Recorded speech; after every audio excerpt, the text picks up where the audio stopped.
the broader conversation has reached the masses, and a lot of people are saying, hold on a second, what are we spending billions of dollars for? And what are they actually doing that they, perhaps some of these things that they're doing, they shouldn't be involved in. A majority of Canadians say there's a problem with systemic racism in the RCMP.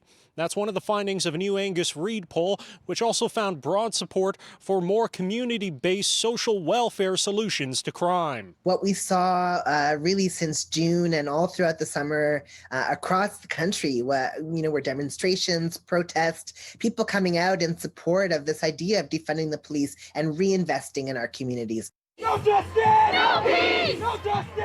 No peace! The poll comes after a summer of protests across Canada demanding change after the deaths of DeAndre Campbell, Chantel Moore, Ahmed Chowdhury, and Regis Korchenski-Paquette in encounters with law enforcement.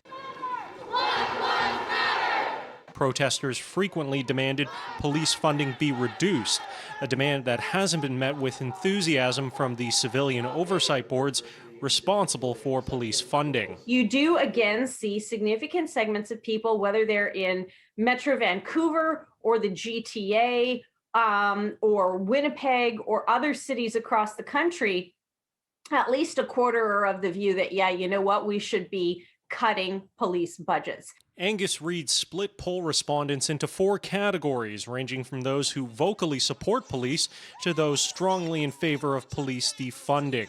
Strong police supporters were most likely to say they feel more secure when they see a police officer, and least likely to say the RCMP has a systemic racism problem. But even those true blue police supporters had something in common with police defunders. One thing we do find a certain amount of consensus around, and that's the fact that if more money is to be spent, if there are funds to be directed, they should be directed more towards social supports that could work either in conjunction with policing or parallel to police than just spending it on another blue uniform. It's encouraging to know that more and more people are starting to recognize that we have a problem, that we could be doing a lot better in responding to crisis, to conflict and harm, and that perhaps the police aren't the first responders, say in a mental health crisis or in a crisis where someone's having an emotional crisis. There was one more point of consensus in the poll. Despite extensive civilian oversight and investigatory agencies,